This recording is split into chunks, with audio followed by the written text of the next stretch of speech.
Hello, everyone. Welcome. Thank you for joining.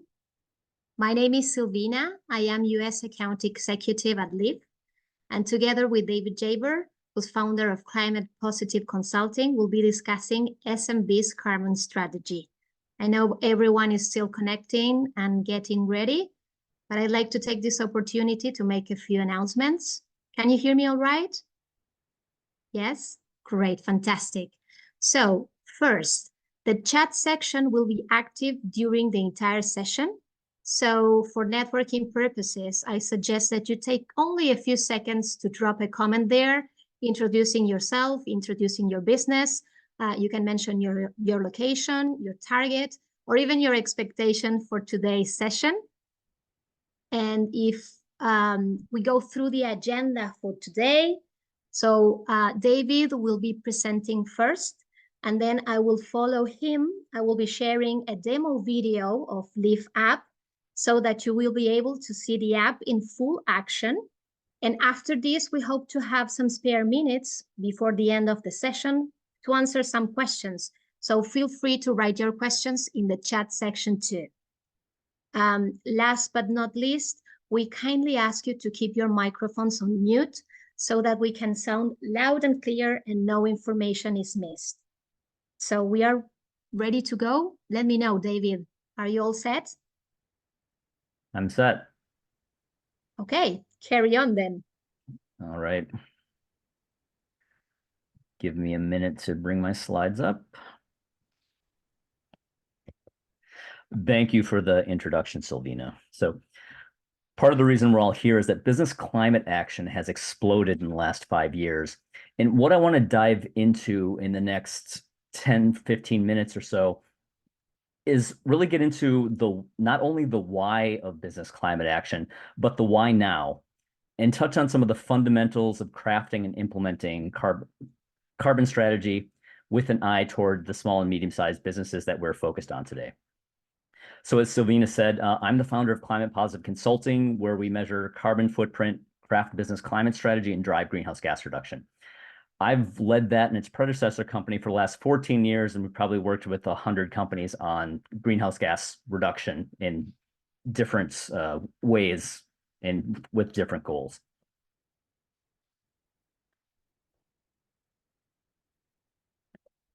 So just to set the context here, I could show you the litany of charts on greenhouse gas emissions and carbon dioxide levels and temperature that are often used to demonstrate that human activity is driving climate change.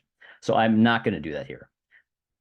I will share, however, the interpretation of those trends from the Intergovernmental Panel on Climate Change, which is the international group of thousands of scientists that have been studying climate for nearly 30 years. And so what this chart from the IPCC, as they're known, shows you is the current and expected impacts of climate across regions and across issues, so water scarcity, economic health, and more. The main pattern to understand here is that a minus sign means climate has a negative impact, and a plus sign means a positive impact. And the first takeaway should be you don't see a lot of plus signs on this chart. Infrastructure and economic impacts are nearly completely negative, and all plus marks are also associated with a minus. So even where some things could improve, there will be other aspects that get worse. And so you see all the regions on the left. The fact that you will be able to plant more crops in the Arctic doesn't feel like much of a win. This chart also reflects an anthropocentric view, and we should also include impacts on ecosystems and habitats in their own right, though I'd expect those to track the water and agriculture and livestock health impacts, relatively well. So in a very brief nutshell, because you could spend many, many hours looking at climate science, that's essentially the physical reality. So human greenhouse gas emissions are making this measurable difference that this consortium of scientists have been looking at for a long time. And it's not a climate crisis, but more accurately, a planetary crisis, because so many systems are at risk. However, if climate systems are being overwhelmed, that doesn't necessarily mean businesses and their leadership are going to take action or even care. So it's fair to ask, why should businesses take action? Aren't governments responsible for this as an issue? And if businesses are taking action, why? Why do they feel responsibility for this issue that is both global and local? And so just to start, there's an entire ecosystem around us and within us as businesses mandating climate action. And each of those aspects of the ecosystem have their own means of influence. For the companies that I've been involved with, I'd have to say the number one reason companies get involved in carbon management and greenhouse gas reduction is customer demands or requests. So for years, Walmart, as an example, is the world's one of the world's largest retailers and largest in the U.S. With bricks and mortar, has requested existing suppliers to disclose their emissions. And Microsoft, Target, and many other prominent companies have followed suit, typically by asking their suppliers to submit a CDP report. And CDP has been the International Business Climate Reporting Standard, where tons of thousands of companies now report their emissions. So that said, on customer requests being the number one reason, we've seen a huge uptick in business climate activity in just the last 5 or 6 years. I attribute a great deal of that to the rise of the ESG investor, if you're familiar with the term ESG. Essentially, those controlling the purse strings indicate they're keenly interested in the environmental and social performance of their investments in the world of ESG. And that draws attention from leadership in boards of directors in a very different way than was the case previously when it was NGOs or just other stakeholders, asking for climate action. If you want to access money for some investors, you actually need to demonstrate environmental and social responsibility. So what I just described are essentially voluntary efforts.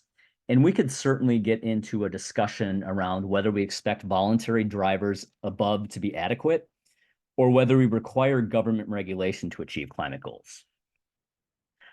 Most significant efforts to date have been voluntary, but the landscape of regulation is changing, particularly in the EU and probably most recently in the state of California. And we are seeing more companies required by governments to disclose their emissions and climate risks.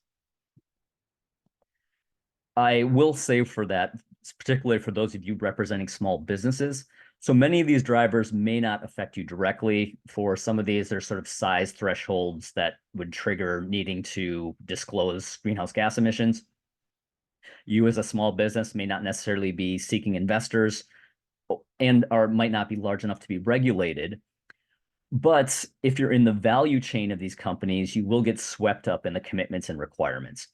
So if you have some key customers that are these larger companies, they will very likely, whether sooner or later, be asking you to give them information that they can report for their own emissions. And so, what we've seen in many cases where this comes up, climate and beyond, is that it's wise to be proactive rather than wait and create a disclosure crisis for your company, needing to scramble to meet the demands of those asking you to disclose. So then, what are the implications and how are businesses responding?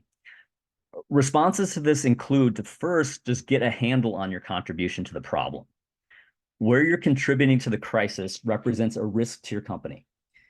And you identify where you're generating greenhouse gases and how much emissions you're generating through the process of carbon accounting, which is also referred to as greenhouse gas accounting, carbon footprinting, greenhouse gas inventory development, and several other terms. You'll hear me use those interchangeably. And so Leaf has a tool to help do this that you'll hear more about in a moment from Silvina. Another part of operational strategy, as you see on the slide, is to investigate the policies, projects, and programs that can help with making progress on greenhouse gases. And these can be particularly helpful for small businesses that have fewer resources, staff, and bandwidth to tackle climate action. And I won't be addressing these directly in the presentation, but in the Q&A, we can certainly kind of talk more about some programs and initiatives that can help.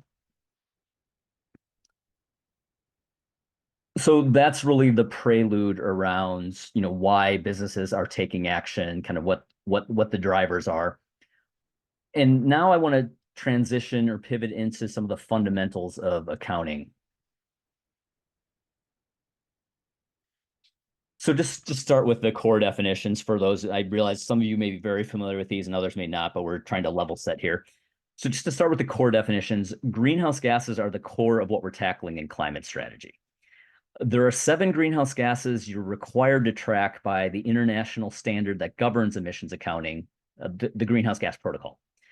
And most businesses only have to deal with 4 of those 7 greenhouse gases, most notably carbon dioxide. And I'll show you all the gases included in a minute. The first tangible step here is to determine your organizational boundaries. I'll also get into detail on that in a minute. But so once boundaries are set, the emissions that occur directly from within those boundaries are referred to as scope 1, typically coming from facilities and vehicle fleets as the main assets you own as a business that generate greenhouse gases. So scope 1 emissions are literally coming from smokestacks and tailpipes, along with some escaped fugitive emissions directly from within your boundaries. Scope 2 is the first type of indirect emission, and for most companies, their only scope 2 is electricity. The idea there is that you are making decisions on sites that are affecting utility usage and utility activities, but the emissions are not happening within your boundaries, but actually at the other end of the wires at the power plant. And then scope 3 is the other form of indirect that captures all other kinds of indirect from what's called your value chain. And if you're manufacturing a product, the value chain is clear. Service and tech companies have maybe sort of a somewhat a less defined supply chain, but you still can look at, what materials they're using to operate their business and where their product is going. But so if you create this product, there's an entire chain of raw material extraction and processing, packaging and transports that's needed, as well as your own product, packaging, delivery, and use of the product or service. So all the greenhouse gas emissions associated with that effort outside of your boundaries are scope 3. And then so at the risk of getting a little too confusing, as the authors of a recent Harvard Business Review article put it, all emissions are the scope 1 emissions of some entity. So technically your scope 2 emissions are the scope 1 emissions of your electric utility because they own the power plant where those emissions are happening. And then the scope 3 emissions of your supply chain are scope 1 and scope 2 emissions for your suppliers. So whether a specific set of emissions or actual amount of gas falls within one scope or other really depends on your frame of reference. So that's scopes. And then just to define some acronyms you might see in this work, EF refers to emission factors. And these are the factors used to convert units of some greenhouse gas source into the greenhouse gases themselves. So if you burn 1 gallon or 1 liter of gasoline or petrol, depending on what country you're in, emission factors will tell you how much CO2 and methane and nitrous oxide you've created from that liter or that gallon. Global warming potential, once you've determined how much of each gas you're generating, global warming potential then tells you how much impact each of those greenhouse gases have compared to an equal amount of CO2. So the global warming potential by definition for CO2 is 1. CO2, because it is so prominent, becomes the measure by which all other gases are compared. And you can find sources that tell you, how much more intensive or how much more effectively methane and nitrous oxide trap heat than CO2. They're more potent greenhouse gases. And then so in combination, emission factors and global warming potentials, along with data you have on sources themselves, allows you to calculate and report emissions in metric tons of carbon dioxide equivalents, or MTCO2e. So MTCO2 you can think of as the currency in which we measure carbon footprint. And then this diagram comes from the Greenhouse Gas Protocol. You'll see this all over discussions of carbon emissions, and this illustrates the 3 scopes and total carbon footprint. So here you see the 7 gases at top that we're required to track. I mentioned the first 3 if you start from the left. So CO2, carbon dioxide, CH4, methane, N2O, nitrous oxide, and then you have some other specialty gases shown there. Scope 1 is then in the center arrow. Scope 2, electricity, and then other utilities can sometimes qualify as scope 2 are in that circular arrow in the upper left. And then scope 3 arrows are the lower left and lower right, and they show you 15 different categories of scope 3. So if you're I realize it's somewhat small, but you have purchase goods and services, capital goods, transport of product, leased assets, and all the different components of your value chain that are involved with essentially keeping your business in business. All the different inputs, facilities, and processes kind of along the way that allow you to do business. Scope 3, as you might imagine, also ends up being particularly complicated, and where companies tend to need a lot more help than they would with Scope 1 and Scope 2, because you have more control over your facilities and better access to data in the way you don't with Scope 2, in the way you don't with Scope 3. So those are the elements of greenhouse gas accounting. And now I just want to talk briefly about the process of weaving between them. I mentioned earlier, the first step in the accounting process is to define your boundaries so you know what falls within Scope 1 and Scope 2. So we have three options to define boundaries. On the right, you see operational control, and this is the test that many organizations use. So whether you make a product or provide a service, you operate facilities and possibly fleets of vehicles, whether you own those or lease those. Those are the assets over which you have operational control, and those are what would fall within your Scope 1 and Scope 2, the things you would have to report directly on. Financial control is the middle. I typically think of this as appropriate maybe for holding companies where they are operating less directly, but still owning assets. And with financial control, you just account for the emissions where you have effective financial control. So if we assume majority ownership has control, with this approach, you would not take responsibility if you owned less than 50% of the organization. And then in some cases, for many companies, financial control boundaries will be exactly the same as operational control because the assets they financially own are the ones they also operate. And then on the left is equity share, which I also think of as more directed toward investors. So if you have an investment firm and you own 20% of a restaurant, you would report 20% of the restaurant's emissions. And that restaurant itself needs to report emissions to enable that investor to have some number, and the restaurant would presumably use operational control or maybe financial control to come up with its own emissions.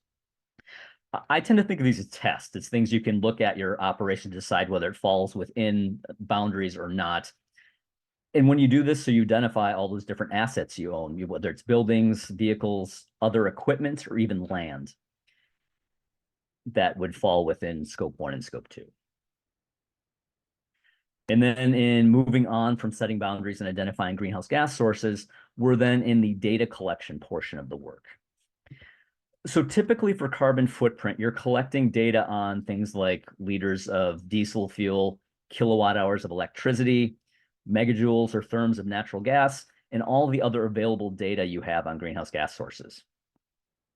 In an ideal world, we would have little monitors everywhere that could actually tell us how much CO2 and methane that we're emitting from different facilities, at least ideal in terms of carbon accounting, but that's never the case. I've never seen that where someone has that level of monitoring. What we do have data is on the sources of greenhouse gases themselves. So you collect data on those sources. You do quality control to make sure you have everything covered, and you can explain any gaps, omissions, or anomalies as we're transitioning from kind of setting boundaries and collecting data to actually doing the analysis. And with that done, and when you're comfortable with the set of data that you have, you're then in what I would consider the core of carbon footprint development, where you convert all that collected data using emission factors and global warming potentials into that measure we use for measuring footprint, metric tons of carbon dioxide equivalent. And again, those emission factors are important because we don't have direct emissions data telling us how much CO2 is coming out of our facilities, but emission factors help us convert the diesel and the kilowatt hours into emissions. And then reporting then, simply highlighting and displaying kind of what you found kind of once you've successfully completed your analysis. And this formula summarizes the mathematics that I just described. And this equation is essentially where the magic happens for those that have been curious about carbon footprint and wondering how it works. So that was all pretty generic. The promise of this webinar was that we were really focused on small and medium-sized businesses. And when you're a small business, it can be hard to find the time and resources to work through this accounting, whether it's staff time or paying a consultant. There are ways to look at streamlining and finding different approaches. I understand Silvina has some ideas on how you might streamline the work with Leaf tools. So I just thank you for listening for now, and let me hand this back to Silvina and join you back in the Q&A.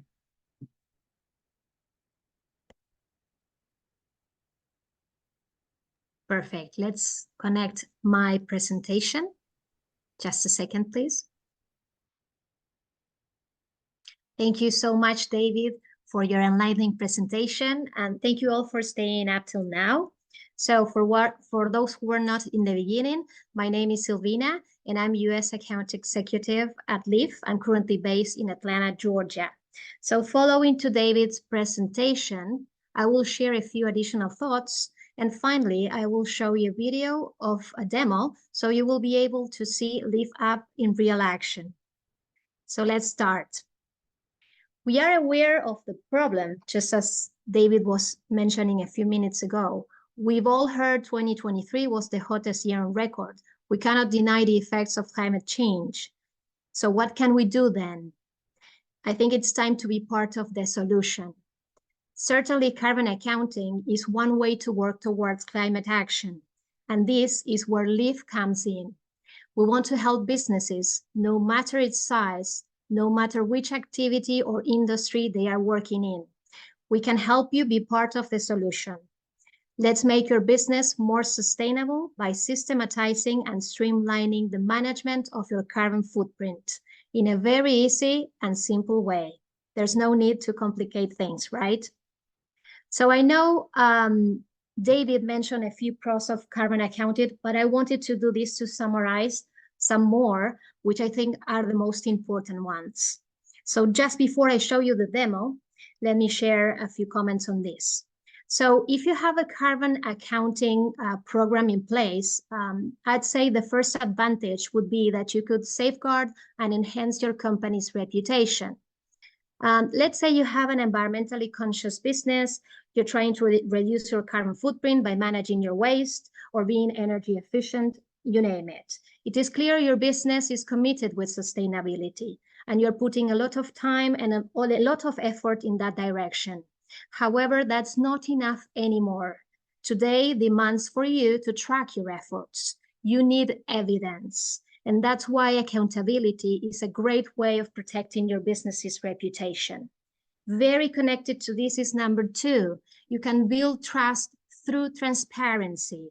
And if I have to put this in simple words, it would mean no more greenwashing. Embracing and committing to transparency is the way. This is something we've heard a lot at the last COP28. Probably you all heard Simon Steele mention something about transparency. So basically, if no efforts are done to become transparent about your business's climate contributions, then it's not possible to move from planning to action. Transparency and reporting on climate action is vital in many, many ways.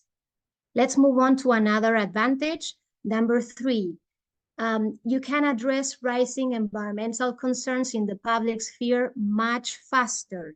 In the recent years, more and more people have taken to social media to share their concerns about climate change and to advocate for climate action. We've seen videos that go viral or even fake news. So being able to respond fast and effectively to public concerns related to your business's environmental performance makes all the difference. Through carbon accounting, you have the numbers, you have the facts. Another opportunity is number 4, you can elevate your competitive advantage. More and more investors and stakeholders are paying attention to environmental performance. David was just mentioning this. ESG, for example, financial disclosures. So improving your business performance will help you to access to capital, to win bids, tenders, or open the door to enter to the stock markets and go public. Another very important thing, and for me it's one of the most important advantages, is that you can stay ahead of regulatory changes. Carbon accounting can help you stay ahead of tomorrow's regulations and standards. There is no question that GHG emissions reporting is high up in the regulatory agenda. The time for voluntary adoption is either up or coming to an end. And also, this will help your business to speed up any audit process. So whether you are starting with a certification process or you are maintaining a certification, this will help you a lot, especially for those going certificate on B Corp or ISO certifications. This can help a lot, really. Let's move on to number 6. Discover hidden risks and opportunities. So detecting emerging environmental hazards and potential gains that might otherwise go unnoticed. It could be physical risks such as extreme weather events, heavy rains, fires, extreme winds, you name it. Or even transitional risks, what we were just mentioning minutes ago about regulatory changes. And last but not least, number 7, monitor and compare progress. Measuring your carbon footprint is the foundation for climate reporting. Defining a strategy allows your business to measure progress towards your climate objectives and goals. Therefore, you can make better decisions based on qualified and robust information. You can also assess achievements against industry counterparts and competitors and see how these reflect on your business. So as you can see, carbon accounting can leverage your business in many, many ways. So now, without further ado, let me introduce you to Liv. Liv is a software as a service platform that helps businesses of any type and size to measure, analyze, monitor, and reduce its carbon emissions. So let's take a look at the demo video. Hello and welcome to Liv. Liv is a comprehensive platform where companies of any size or type can take control of their carbon footprint. Today, I'm going to show you how to start managing your carbon footprint in a simple, robust, and transparent way. First, if you click on the configuration panel, you can set up your organization details and GHG inventory, including your decarbonization goals. For the purpose of this demo, we've added 3 sites, but you can add as many sites as your business has. After that, we configure the emission sources. You can include every activity or process that generates greenhouse gases, such as company vehicles, electricity consumption, boilers, generators, material use, waste, you name it. With your accurate description of each source, Liv will find a way to totalize your scope 1, 2, and 3 GHG emissions in a transparent, traceable, and reference way. If you click on the emission source of your choice, you will see the detailed formulas, calculations, and references. Great for audits, right? Now, when adding your emission sources, you can add the name and the email of the person in charge of loading this data. This will automatically configure reminder notification alerts to ensure timely compliance. Last but not least, it is now time to load your data.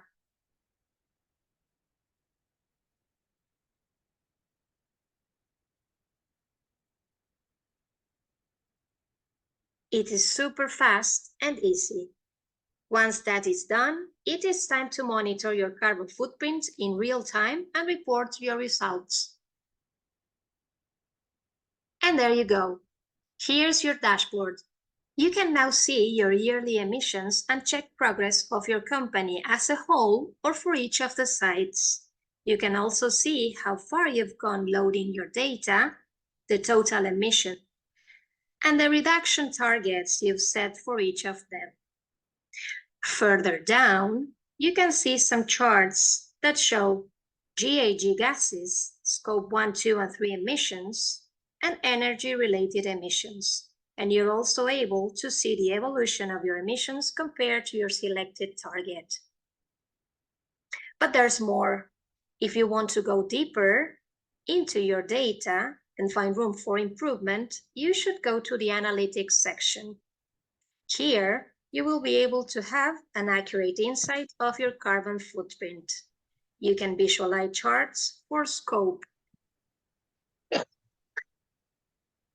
sources, inventory, GHGs, energy, goals, and evolution for your company as a whole or for each site individually. Whether you lean toward visualizing data through charts or prefer the structure of tables, we've got you covered.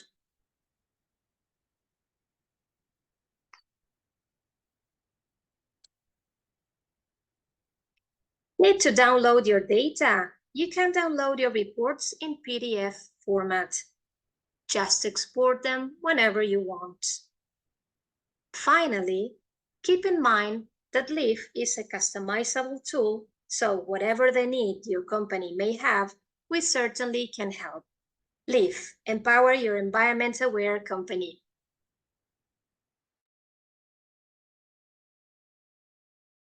Thank you for watching. So now I'd like to kind of make a wrap up. So what you need to know about Leaf app. So it is a very friendly tool. As you just saw, it is really easy to use and agile, and it shows data in real time. The video was not accelerated or fast forward, so it's the real speed in which you will be able to navigate the tool. It is 100% transparent, formulas and calculations. It's traceable, reference, and you get all the explanations. So if you are going through an audit, I mean, your auditors might be happy to take a look at this, at all the calculations, and it will help you in your progress towards your certification. So keep that in mind. It has a flexible setup and a fully customizable set of features and report to the user needs. You can see accurate results. We do not use any generic calculation methods. All the data, model, and features are continuously updated to the latest environmental regulations. This is very important also. You can set up reminder notification alerts to ensure timely compliance. So you will be getting these deadline email reminders. It is a safe app. We rely on AWS infrastructure and Cloudflare safety. You will be backed up by a team of experts. We have more than 20 years experience in the climate change field, so we will help you with your onboarding and during all the follow-up sessions. We are also very proud to have our own tech team. We do not use any third parties. We have proven results with users of any type, size, and location. We have clients in the US and in Latin America. Our app has multi-region emission methodologies. We call them libraries. So for each country, we have different emission factors, energy grid, units, and references. And one more thing that you were not able to see in the video is that we have a recent feature that allows you to calculate your emissions, not only as an organization or for every of your sites, but also in the product level. So you're able to report product carbon footprint. It is an affordable subscription plan. We have annual memberships, and you can request a free demo upon request. So feel free to ask, to contact us. You will see my details in the last slide. And I think it's time now for some questions. Let me know. I think I saw one in the chat. Perhaps we can share that one first.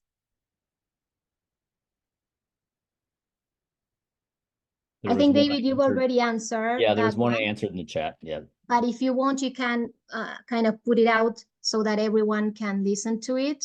I think the question was from Juliana Hess. So she was asking in regards to common energy, would the same apply to water? What happens at the other end of the pipe? Yes, and I was surmising that had to do with my scope 2 comments about saying how there's utilities connected to your sites, and in scope 2 you account for the emissions associated with that. So water is not included in that case, although it's an interesting thought to, whether that would be sort of an oversight. But if you had significant water emissions and you had reason to suspect there was a big energy footprint upstream, you could actually include that in under purchase goods and services, which would make it scope 3, but it's not officially in scope 2. And maybe just to explain, so I had said scope 2 is situations where I have utilities, and I said most companies have electricity. The main other example that comes to mind, and you may not be, there are systems, particularly in some like older European cities, sometimes we'll have what they call district energy systems. Sometimes you'll also see these at universities where there's sort of this, you have a central plant and then it's pushing out either like hot water, steam, or chilled water to other buildings kind of around it. So there are situations where if you're not operating the district energy system, it's actually outside of your boundaries, but you're getting delivered heat and cooling essentially from other sources. So that's the one case where you might have something that wasn't electricity. We can move to other questions, I think, unless there's... Yes, is there any question would you like to ask? Please do drop a question in the chat section.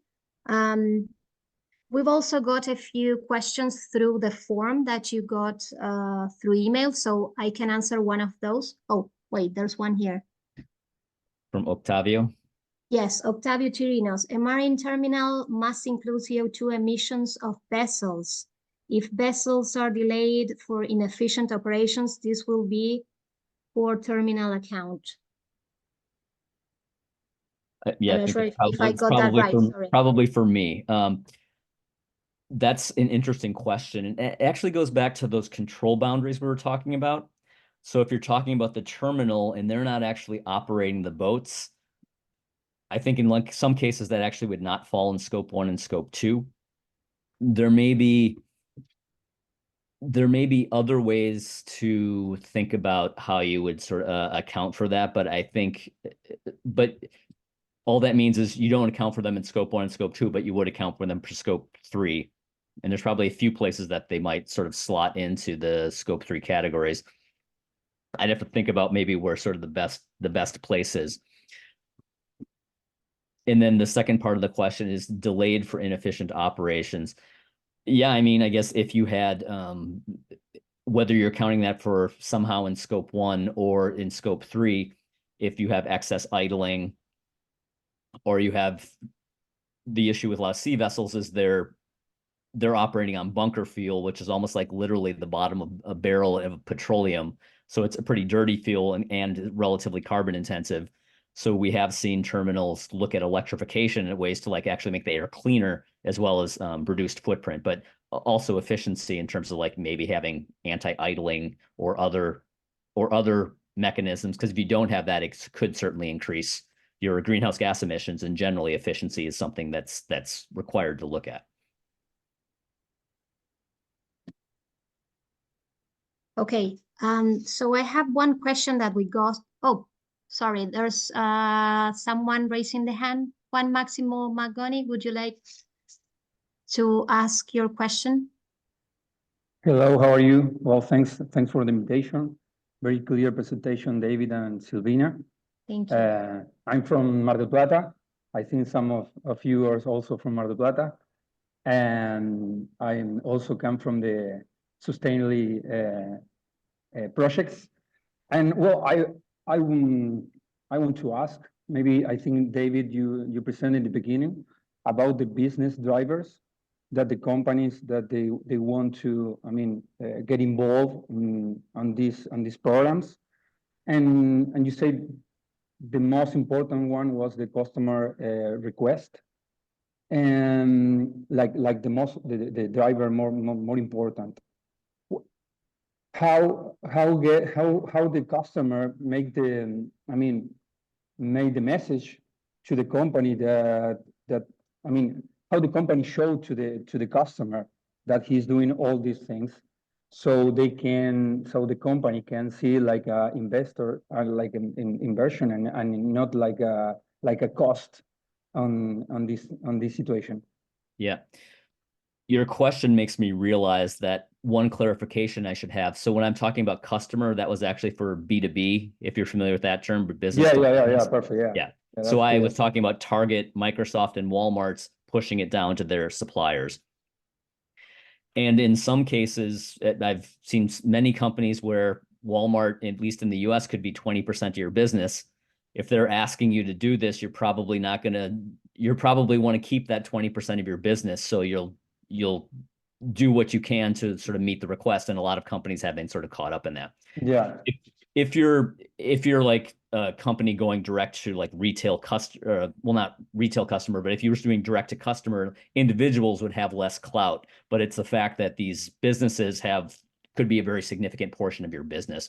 And that's what I was talking about in terms of number one. But Okay. that said, we've also seen places where less directly public sentiment certainly drives changes, whether it's like regulations or others. And there certainly are companies that are just generally positioning themselves to have more responsible products, whether that's going through a certification like climate neutral to show that you're taking some climate actions, because there is an understanding that there is a lot of individual customers that are also concerned about climate and trying to do what they can in their own lives. Yeah, okay. Thanks very much. David, we have one more question here from Ignacio Baruta. Hi, Yes. David. How would you approach the carbon accounting in an SMB, considering that there would be very limited resources in terms of staff, expertise, time, and budget? Yeah, that's exactly the place that I was thinking we should dive in, because we're really talking about sort of small and medium-sized businesses in this forum. And what I presented was relatively general, although, there are places where I tried to bring it back to small and medium. I've seen a few approaches, and a lot of times those small and medium-sized companies, and that's a wide range, but particularly the particularly small companies just don't have really bandwidth to pursue this. So they might be using just like sometimes free online calculators, which are not very granular and don't have a lot of accuracy, but that's sort of the best they can do.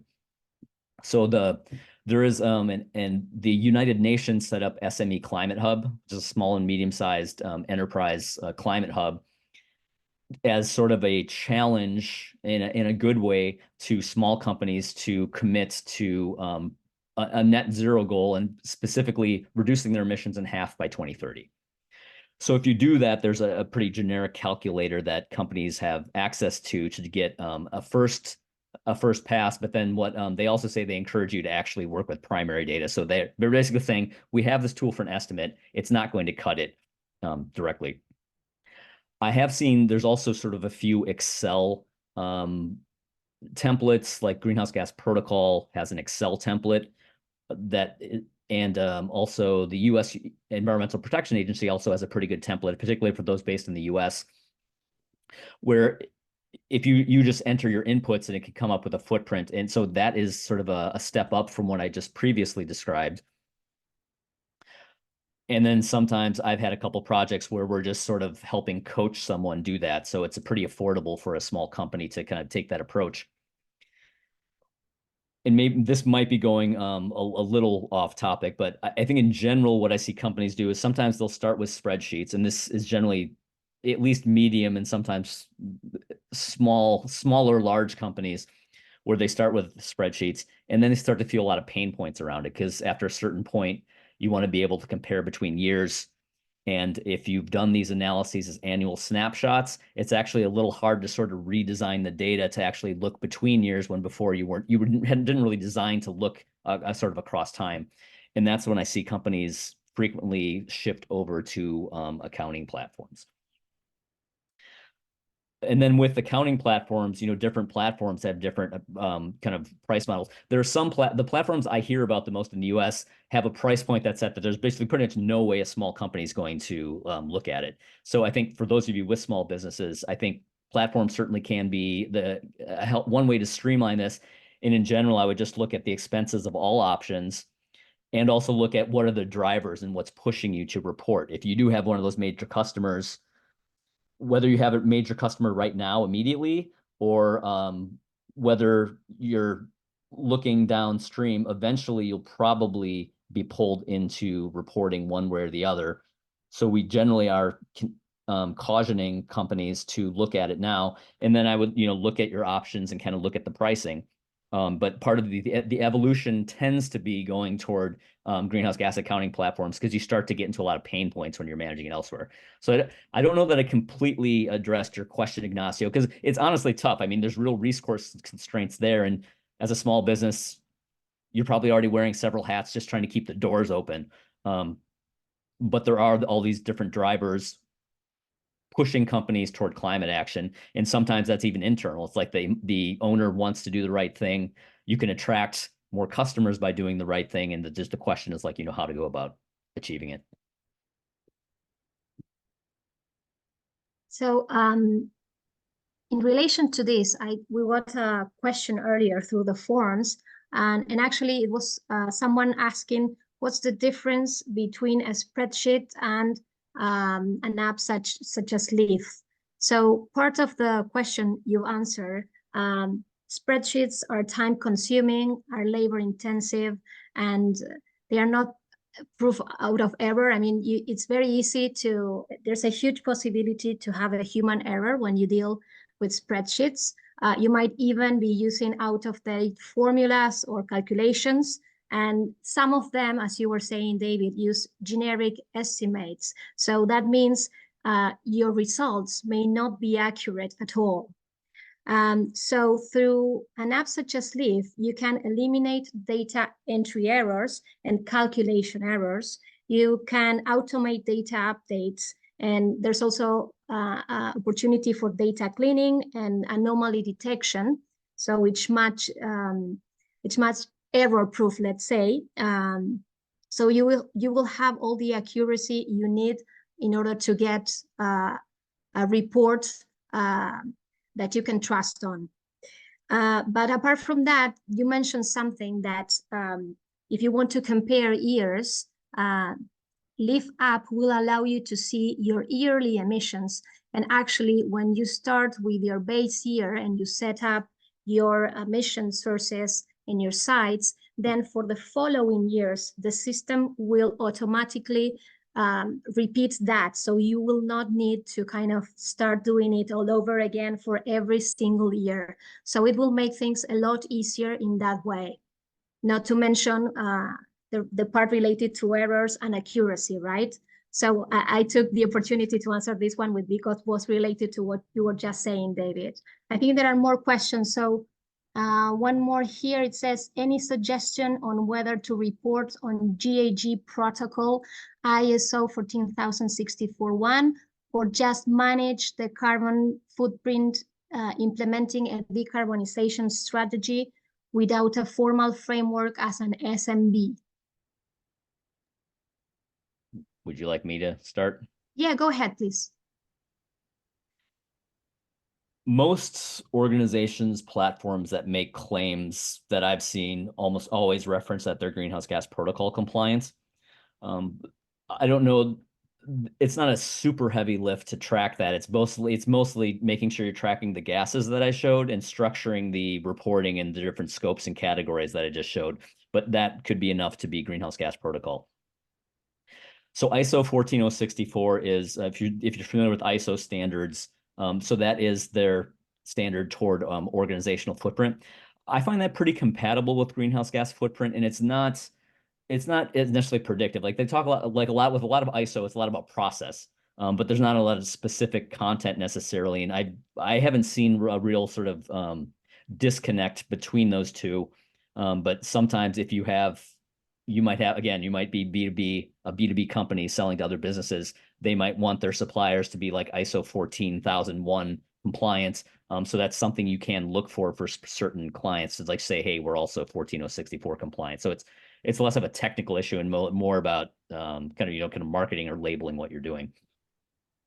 I think in general, I wouldn't, if you're not following greenhouse gas protocol, then there's going to be questions on, the validity of what you're doing. So I think you should definitely do that without you just need to have some structure on how you're reporting emissions. I guess you could report them in other ways, but that's not going to be very valid. And like I said, there's relatively easy ways to make sure that what you're doing sort of matches what the greenhouse gas protocol is asking you to do.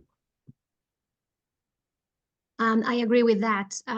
You need a formal framework. Otherwise, the validity of the information might be a problem. And in this respect, Live app actually is based on GAG protocol and ISO 14064. So it has this framework in which it's reported. So that's also another pro. Okay, great. So you've looked at what 14064-1 asks for, and you've kind of mapped what you're doing. Exactly. I believe, let me see if there are more questions. Did I miss any? I think we answered that one.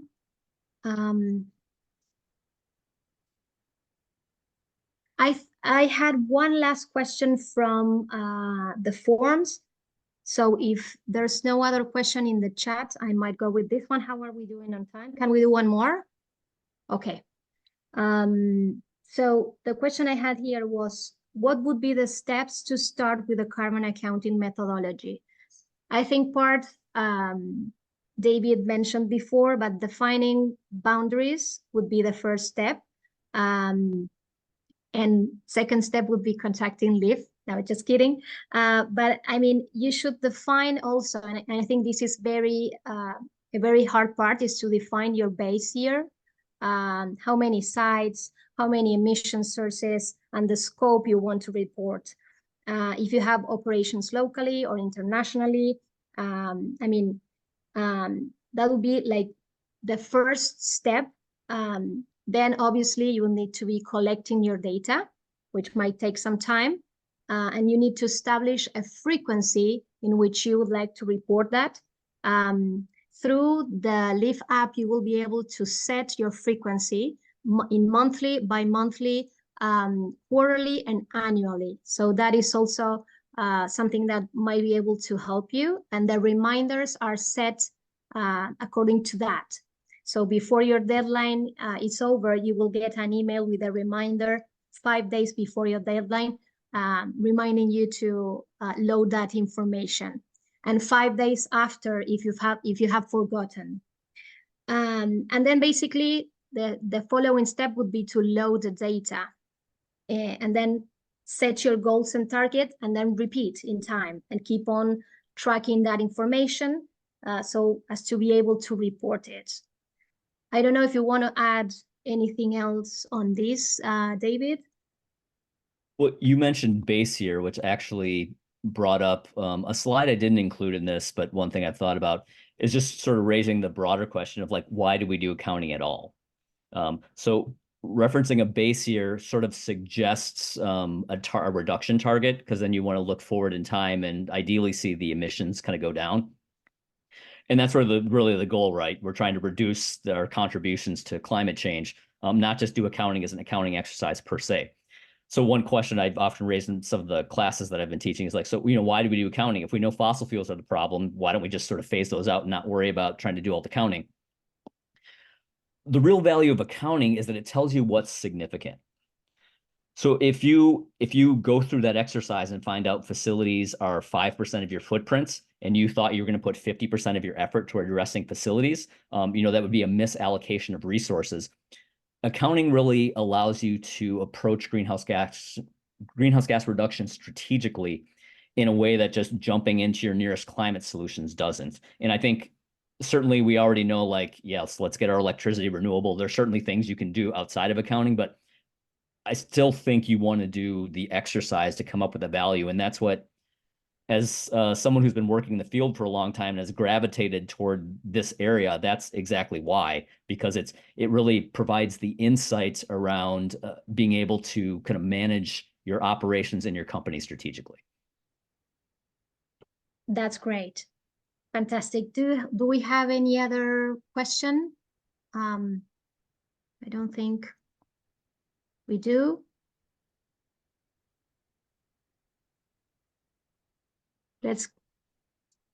Okay, great. So I think we can wrap it up if you agree, David. Sounds good. Thank you, everyone who chose to spend your time with us today. Thank you all for your attention and for all the questions. Just to let you know, we will be sending this presentation in the next few days. But in the meantime, if you have any further questions, please do not hesitate to contact me or David. You can find our information on LinkedIn. You can contact us through our personal profiles or even through Leaf profile or Climate Positive Consulting profile. David, once again, thank you so much for all the information you've shared. And thank you all for staying up to the end. And have a wonderful rest of the day. See you soon. Thank you so much for hosting, Leaf Team. Thank you.